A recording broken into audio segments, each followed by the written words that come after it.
Alergi merupakan salah satu masalah kesehatan yang dihadapi anak Indonesia.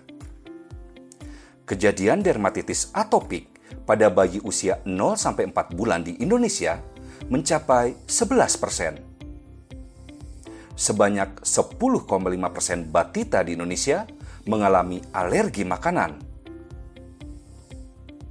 Alergi susu sapi pada kejadian dermatitis atopik ditemukan hampir sebesar 60%. Bagaimana alergi pada anak bisa timbul?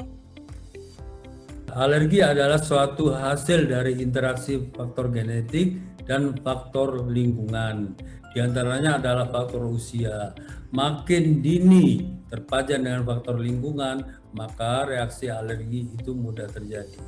Reaksi alergi adalah suatu reaksi hipersensitivitas terhadap sesuatu antigen yang kita sebut sebagai alergen. Apakah seorang anak dengan kedua orang tua yang tidak memiliki riwayat alergi akan bebas dari risiko alergi? Tidak.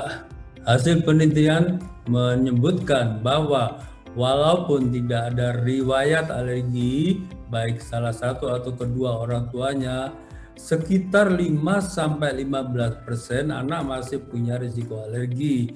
Mungkin saja kedua orang tuanya ini hanya membawa sifat, jadi bukan dia sendiri yang menderita penyakit alergi. Nah, kalau salah satu orang tua memiliki riwayat alergi, itu risiko timbulnya penyakit alergi pada seorang anak sekitar 20-40%. Tetapi kalau kedua orang tua memiliki riwayat alergi, maka risikonya meningkat yaitu 40-60%. Bahkan kalau kedua orang tua mempunyai penyakit alergi yang sama, misalnya sama-sama asma, sama-sama dermatitis atopik, maka risikonya meningkat sampai 80%. Alergi pada anak dapat mempengaruhi pertumbuhan, perkembangan, dan kualitas hidupnya.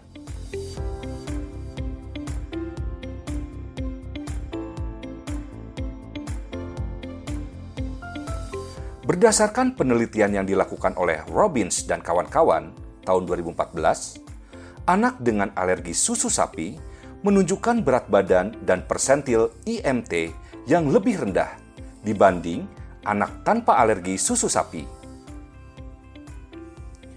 Berdasarkan penelitian Meldrum dan kawan-kawan tahun 2012, anak dengan diagnosa alergi pada usia 12 bulan menunjukkan penurunan skor motorik dan tingkah laku pada usia 18 bulan dibandingkan anak tanpa alergi.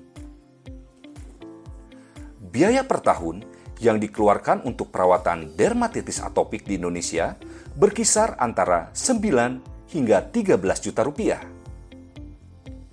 Pemakaian formula terhidrolisa partial whey membantu mengurangi risiko dermatitis atopik.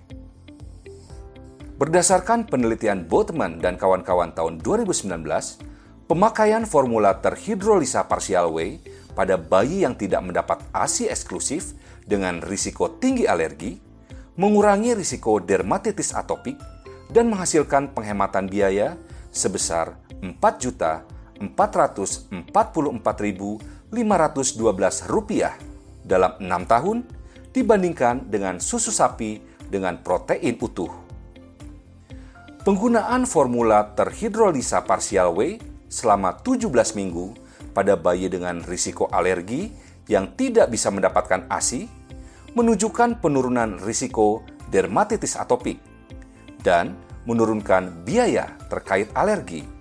Bagaimana pencegahan alergi pada anak?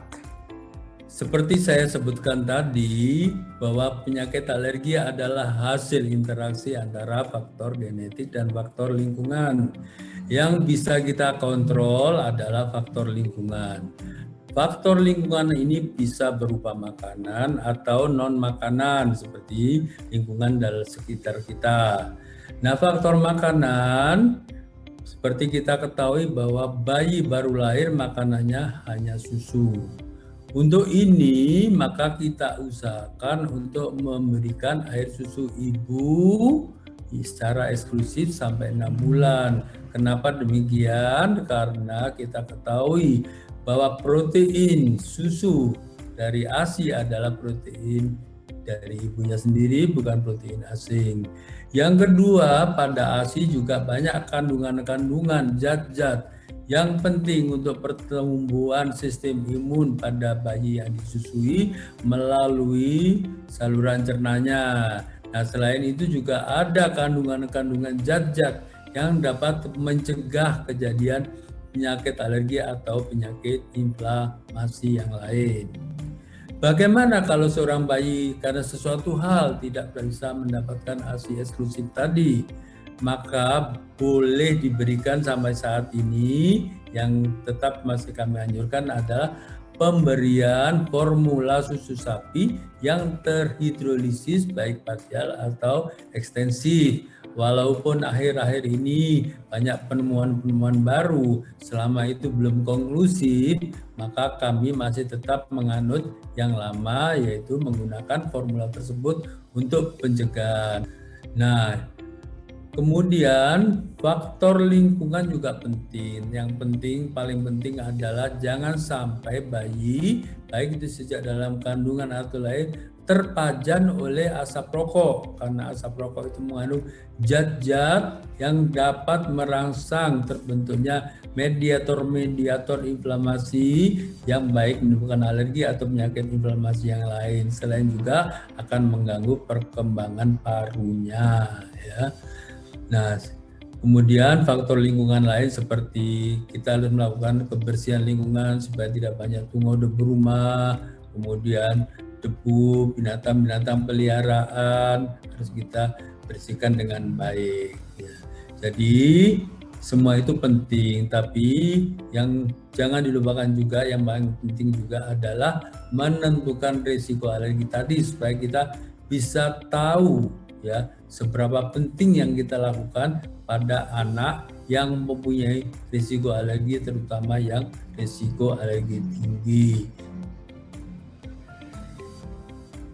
Berdasarkan German Infant Nutritional Intervention Study atau GINI Study, pemakaian formula terhidrolisa parsial menurunkan risiko kejadian dermatitis atopik pada bayi dengan risiko alergi yang tidak bisa mendapatkan ASI dibandingkan dengan formula protein utuh. Penurunan risiko tersebut diikuti sampai 15 tahun setelah intervensi dan didapatkan penurunan risiko sebesar 42%. Deteksi dini risiko alergi sangat penting dilakukan untuk bantu cegah risiko alergi dan dukung tumbuh kembang si kecil.